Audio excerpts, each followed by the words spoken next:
Welcome all. Today we will start this magnetostatics. So under magnetostatics we also discuss this Lorentz force equation, fundamental postulates of magnetostatics, Ampere circuit law, vector magnetic potentials. So let us start with this magnetostatic. In magnetostatic we know that we have to deal with magnetic quantities. So we will discuss this B. B is magnetic flux density. Okay, this is the magnetic flux density, and H is again vector quantity. This is magnetic field intensity. Okay, and we also have another term that is A. A is this is magnetic potential, or it is also called as the vector potential. Okay, this is you can say equivalent to scalar potential V in electrostatic. So we have V in electrostatic, but this A in magnetostatic. So we'll discuss this. So let us start with this simple. When we have a charge Q, let us say charge Q is in electric field E. So it will experience a force. That force is electric force, and that electric force is given by QE. And this arrow above these letters signifies vector quantities. So this is electric force when which a touch charge experience due to this electric field E. So electric force Fe is given by this.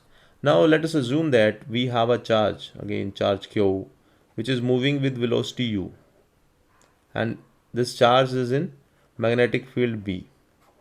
So again it will experience a force. That force will be magnetic force now because of that magnetic field and the movement of this charge. So that magnetic force is given by Fm, whose value will be, it was found that this magnetic force is directly proportional to the charge, and this cross product of velocity with which it moving and magnetic field. So this is the value of magnetic force. Now it was also found that we cannot express this magnetic force in terms of D and E. Okay, D, these are the electrostatic quantities. D is electric flux density, E is electric field intensity. So we cannot express this magnetic force in terms of D and E. We have to use this magnetic field here and the velocity of that moving charge. So now total force means electromagnetic force. If you want to find out this electromagnetic force, that will be equal to, let us say, F, that will be equal to Fe plus Fm. So this equation, we can write this equation like that, plus U cross B. So this equation where it is given that the electromagnetic force, this equation is Lorentz force equation. This is given by Lorentz. So Lorentz force equation. Okay, Lorentz equation, or you can say Lorentz force equation, because we have another equations too by this Lorentz. So this is Lorentz force equation. We can see that. So by using that equation, we can easily find out this electromagnetic force easily. So now this is the Lorentz force equation. Now move to next. So we need to define some fundamental postulates for this magnetostatic. So static case we have already discussed. Static case is when this rate of change of this current density with respect to time is 0. And similarly for this charge density, rho is charge density, this should be equal to 0. So that's why it is a static case. If they are not equal to 0, then it will be time varying case. So result will be slightly different. So we are starting with this static cases. So to define these fundamental postulates, we need to define two fundamental terms for this magnetic field: divergence and curl. So divergence and curl for magnetic field, del dot B, divergence of magnetic field is 0, because divergence gives you net flow or net outward or inward flux. So it is always 0 because these magnetic field lines is always closed. So del dot B is equal to 0. Net outward flux of magnetic field is inward flux of outward or inward flux of magnetic field is always 0. We will discuss it. And what is del cross A? Del cross A will give you net circulation. Okay, curl will give us net circulation, and this circulation provided by this magnetic field is directly proportional to current. Larger is the current, larger will be the circulation. So we can write this mu naught J. J is current density. So these two are fundamental postulates of magnetostatic in differential form. Okay, these two are in differential form because of this del. So what is del? We know that value of del is Ax if we are using a Cartesian coordinate system. So we can write this as like that: Az curl by curl z. So this is the value of del in Cartesian coordinate system. This is a spatial variable parameter. Now we can write these equation in integral form. So take volume integral of this equation both side. So if we take volume integral, we can write this like that: del dot B dV. Okay, take it as this V, because we have to differentiate it with from the potential. Potential is V, scalar potential or electric potential, and that will be equal to 0. Now apply here divergence theorem. I have a separate video for divergence theorem. You can go and see that video, divergence theorem. So divergence theorem is basically used to convert volume integral into surface integral. So that will be converted to surface integral. So we can write here B dot ds is equal to 0. So this is the integral form of this equation. Let us say this equation is 1. This is second. So this is, let us say this is third. So this equation 1 and 3 both are same, but 1 is in differential form and this 3 is in integral form. So similarly, now what is the physical significance of this equation 1 and 3? It signifies that net flow of magnetic field is always 0. So we can understand it or interpret it like that. Let us say we have a magnet. We know that we have a magnet. If we have a magnet, we have north and south poles. Now if you cut it in two parts like that, so we will have two parts, and these two parts will have their own north and south pole. Okay, you have cut it. If you cut it, you will have north and south pole like that. Now you cut it again. Okay, then again you will have this north and the south poles.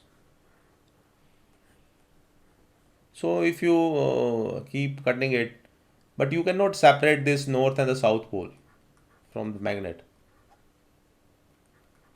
They will remain. Okay, you can cut it in small parts, but you cannot separate these north and the south pole. They will remain there together.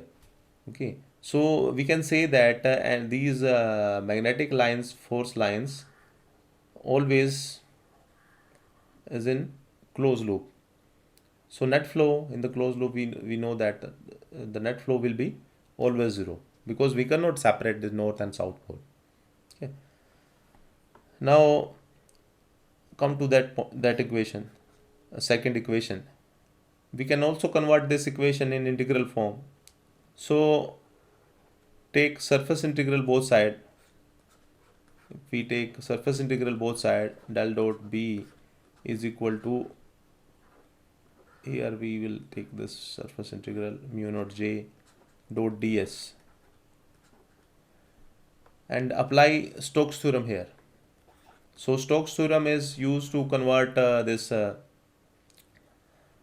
surface integral into line integral. So apply Stokes theorem here. You can write like that: B dot dl is equal to, now this mu naught we can take it out from this integration, surface integration. So we can write mu naught, and what is J dot ds? It will be equal to current.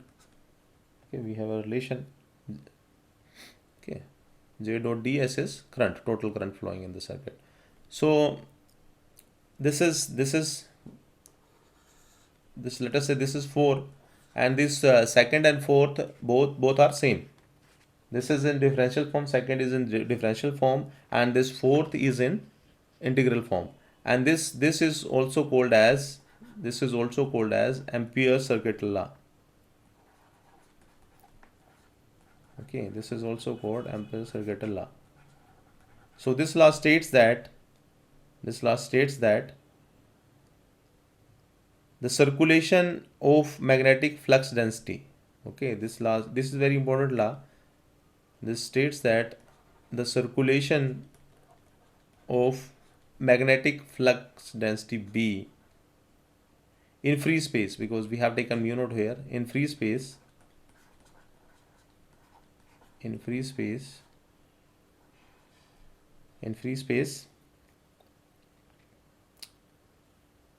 around any closed path, because we have taken that closed path, around any closed path,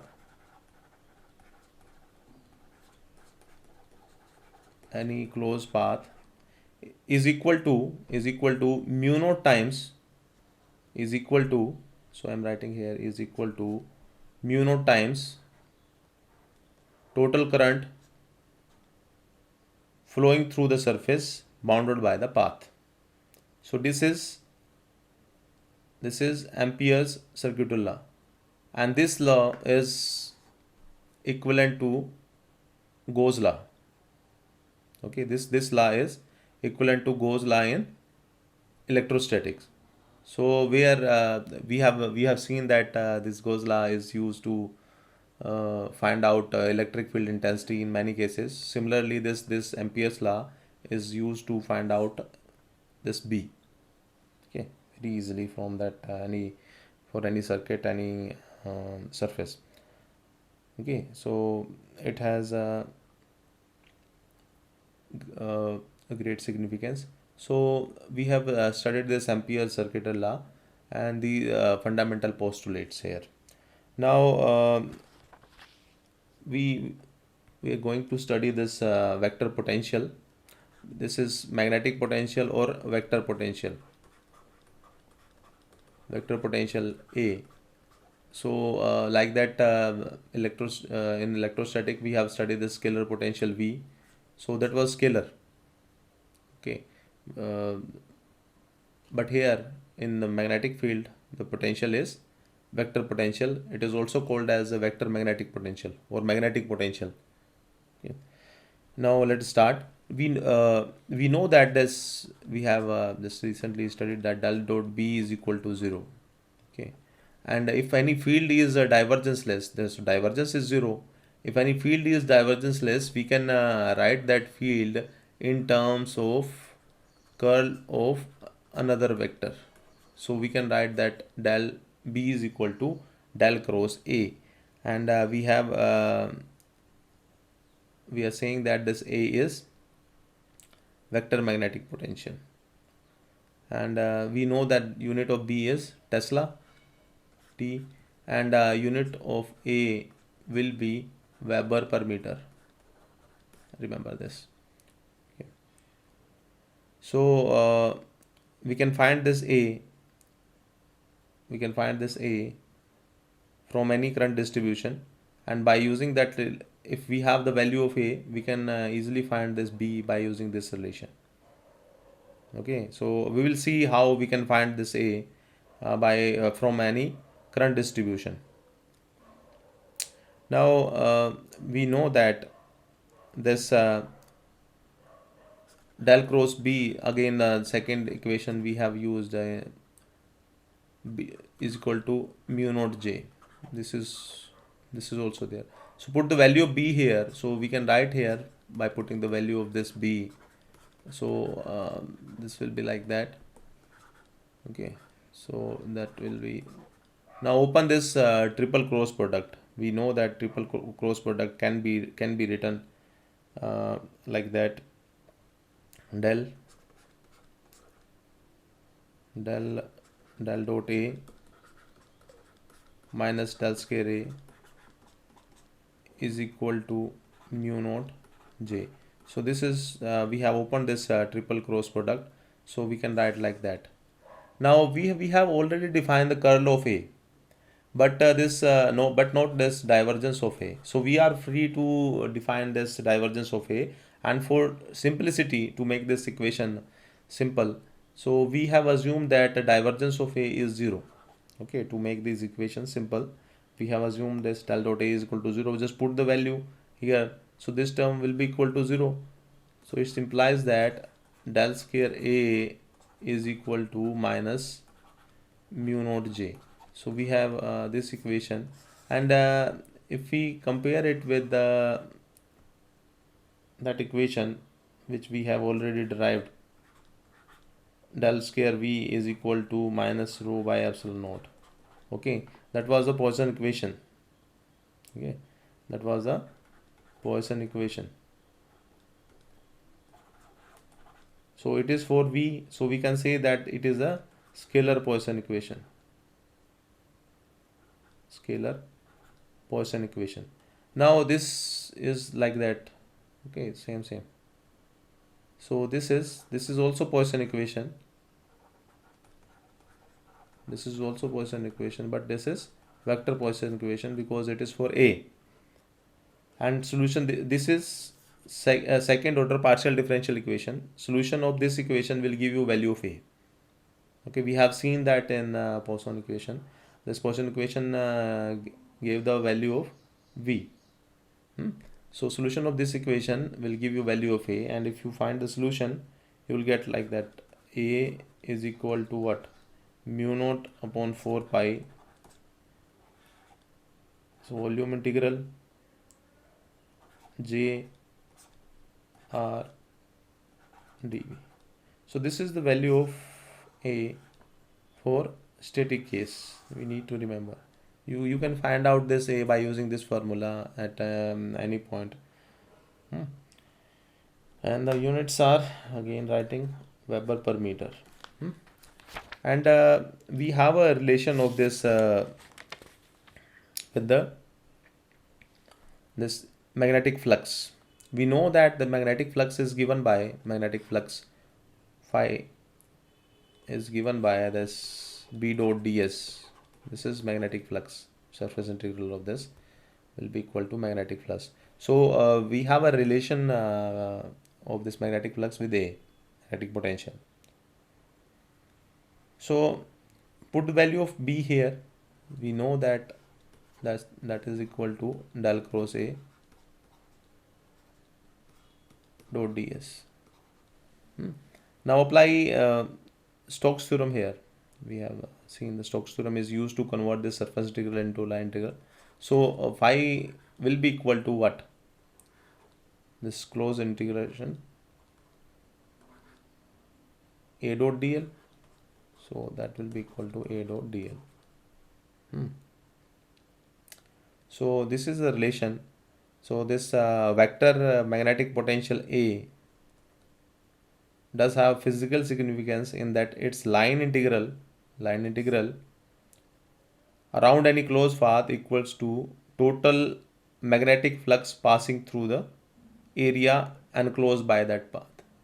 So you can say this is the definition of this magnetic potential. So magnetic potential is can be defined by using this. So I am repeating it once again. So it's had the physical significance that its line integral over any closed path equals the total outward flux passing through the area enclosed by the path. So this is how we can define this A. Okay. So that's all for today. Thank you.